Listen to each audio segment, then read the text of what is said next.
So, one of the things that I thought was so interesting that just came up in a conversation that I was having is the fact that why do accountants love Las Vegas so much? Um, think about all of the conferences that happen in Las Vegas. That's where there's always the national trainings. That's where they're always doing the summits and all the meetings. It's always happening in Las Vegas. And obviously right now that's not necessarily happening because everybody's remote and tuning in digitally. Though it is interesting, they are having virtual happy hours for companies for, I suppose, team building, which is really interesting that it would even happen as such, where you're having team building that's going on between, you have team building that's going on virtually through a happy hour. So I guess everybody has a beer. Maybe they pour themselves a drink and they hop on their computer at 5 o'clock and enjoy a little happy hour session. But no, back to Vegas. Why is it that accountants love Las Vegas? And here's my theory. It is that accountants have this inner id. So think about Freud, and you have your conscious, your subconscious, and your id. Your id being your inner desire. There's this inner desire within CPAs, within accountants, who are typically square people. They're very black and white. They are very much so by the book, risk adverse. So it doesn't really make sense, you'd think, right? That Las Vegas would even be something that they'd consider. But there's this weird desire to let out that inner animal, let out that inner beast, as I'll call it, which is what Vegas has the opportunity to offer, because what happens in Vegas stays in Vegas. So now you have the opportunity. It's almost like Westworld, but for accountants. You have the ability to go out and to do all the things that you're typically very much so against, which I find to be pretty interesting, because you have a combination of numbers, of money, of risk analysis, of math, all forming and coming in the central location known as Las Vegas. It's accountants don't like gambling because they don't like wasting money. Accountants don't like doing anything risk adverse because they're very conservative individuals. Hence why they became an accountant. I am definitely the anomaly when it comes to that sort of standpoint. Of being an abnormal accountant. At the same time, I do very much so identify with this sort of conservative nature. Like my friends are all sports gambling addicts. You're talking about thousands of dollars a week that's being gambled on sports games, and it's complete toss up. And it's like 50%. So almost everybody, they're all down. I mean, they're close to even. It's just like you ride it, but the house always wins at the end of the day. I don't get involved in any of that because it's just I can't predict it. I have no control over it. There's nothing that I can do about it. It's completely up to somebody else. Now, I'll bet on a beer pong game if we're playing flip cup or beer pong, because then I have the ability to actually influence it because I'm the one playing. But I'm not gonna gamble or bet on something that I don't have any control over. And that's a very typical accountant mentality and accountant mindset, which, again, like I said, it's that you want to be grounded in what you know and what's predictable. It's safe, it's certain, and you're content with it. And that's why accountants year over year end up back doing the same thing. They do the same busy season. It's predictable. There's a corporate ladder that you can climb as long as you stay in public accounting. And that's what leaders of a lot of public accounting firms sell you on. They sell you on the idea that you can't elevate yourself anywhere else besides in public accounting. You need to follow the ladder. It's there for you. It's set in front of you. As long as you do a good job, you do your job, you put your hours in, you're billable to your max, you're going to keep on going up at the company. And that's not even possible. You can't even fathom. It's not possible to become anybody outside of public accounting. And that's how they rope you in and make sure you stay there. Of course, at some point, everybody has their different aha wake up moment where they're like, I'm out, I'm done with public accounting. I'm going into private, or I'm going to do something else. But it happens at different levels. Some people, it happens when they're an associate. Some people, it happens when they're a senior manager. Some people, it happens when they're a partner, and that's pretty unfortunate. Because they kind of now spent their whole life kind of getting to that point. But sometimes it works out. But anyway, the point is that they end up in this cycle year over year of knowing what's ahead. You know you're going to get a bonus. You know you're going to get a raise. You know you're going to get a promotion, even if it's a interim promotion, from like A1 to A2 or S1 to S2 or S2 to S3. It's just that's the way it is. And so accountants love that predictability. They love that nature of knowing what's going to happen. So they never get that chance really, other than, of course, accountants love drinking because you need to do something to loosen yourself up, and to handle and deal with the stress. I think that's why they don't have drug tests in accounting. They don't do that in the accounting profession because everybody would fail. Kidding, kind of. No, but accountants in Vegas have the opportunity to let themselves go and let themselves be free. You'll find these people drinking, chain smoking, and gambling, the things that are completely opposite of what you'd ever expect from a boring, number crunching accountant to be. You don't think of the tax guy or the audit checklist person to be that type of individual, but accountants end up actually very much so being that type of, those types of people. And you have the opportunity to go into Vegas and you get to feed that sort of desire to get money.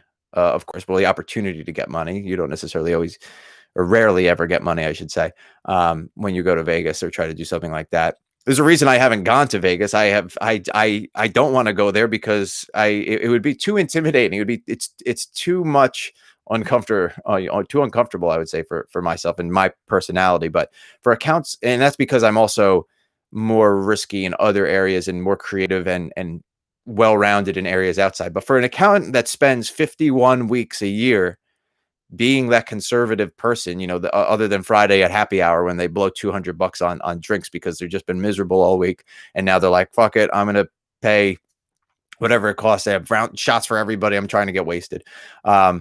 Anyway, so other than that, you have 51 weeks where accountants are focused, they are square, they are black and white, they are just doing what needs to get done for their job to make their money. Very risk adverse, very conservative, very predictable. They have 1 week a year when they have this summit, when they have this vacation, when they go on this trip, go to this conference, where they can let loose and they can just be whoever they are not permitted to be because their personality doesn't let them be that way, because their job or profession doesn't be that way, because the perception that people have of them, and they want to maintain and keep that sort of look that they have. They want to maintain that and wants it to be that way. So they have finally the opportunity to let that inner desire out. And I think everybody has that inner desire. You have that inner beast. You have that that inner passion and drive to be this sort of animalistic nature. I mean, that's Freudian psychology, but it applies to every profession. There's always, I know people who are creatives that have always had the desire to become more square, and they want to be, it's like the girl that always goes for the bad guy.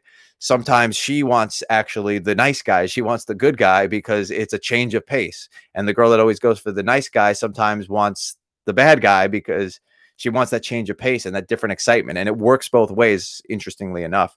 Obviously, the girl that always goes for bad guys going for the nice guy doesn't get as much publicity, but that is a sort of excitement that they do get. I mean, I've definitely witnessed that many times where a girl who you would not think would ever go for a nice guy ends up with a nice guy, even just for a little bit, because it's just something exciting. It's something a little bit different.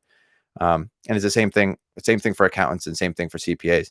So yeah, I don't know. I think it's pretty interesting and it's pretty cool. Anyway, final thing I wanted to just say is making the announcement that I'm going to try to do these sorts of shows more frequently, probably hopefully once a week. And I have exciting news is that today on my main channel, Character, CARRICKTOR, I have that handle on everything, along with @TheRappingCPA on all social media accounts. Is just today I dropped a pretty basic music video called My Generation. It's about the struggles of millennials. It's a spoken word poem song, and it's going to be on the EP project that is getting released next week. The EP project is called Life Has Been Canceled, or Life is Canceled. I'm shooting the cover photo for that EP project this week, and going to be putting that up, and it's going to be live on iTunes, on Spotify, Apple Music, Amazon Music, the whole works. It'll all be up there, and it's going to be it. I'm excited because I have a good music video that's going along with it, and it's a different perspective. It's not the goofy, funny Drew, though there is a little bit of humor involved. It's a little bit deeper, more methodical, more messaging. I mean, it's fitting. This is 2020. So everything everything happening this year is pretty deep and pretty philosophical, pretty serious. And I'm just excited to have that content be put out there and really give it a shot to have a motherboard base for all of my entertainment content. So you can check that out. It's called My Generation by Drew the Character. And I'm excited also to this winter begin restarting creating the accounting songs and the accounting content, and probably start off with some parodies and stuff like that. And I'll mix in some originals as well. I know it's been a while since we've had something as good as the Public Accounting Anthem.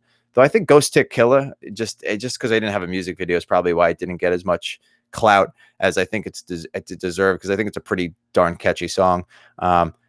But yeah, I'm excited to get that content out there, and a new project that I'm working on to actually evolve accounting content into the future and make actually interesting videos and talk with industry thought leaders. And I have a podcast that's going to be there called the CPA Perspective Podcast.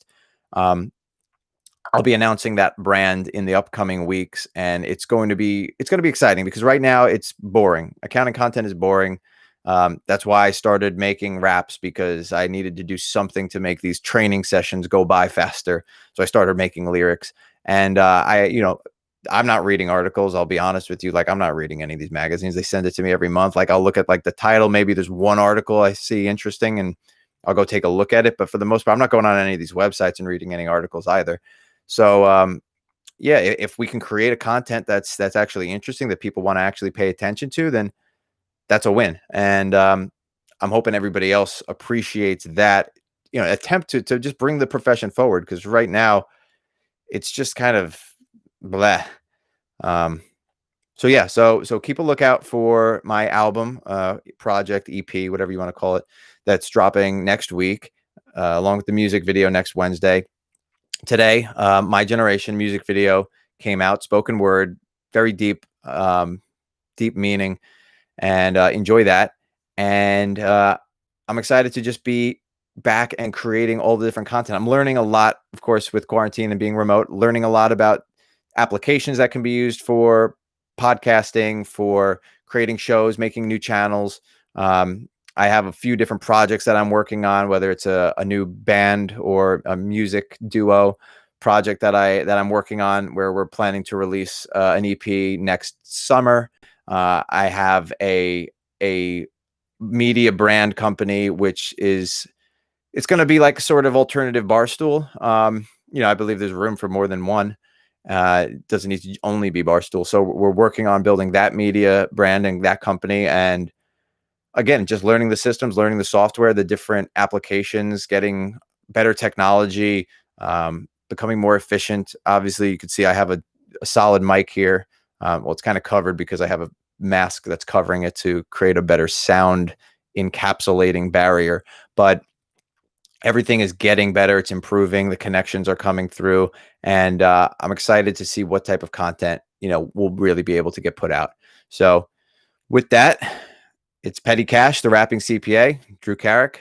Follow me at the Rapping CPA on every single social media platform that you have. And stay footed.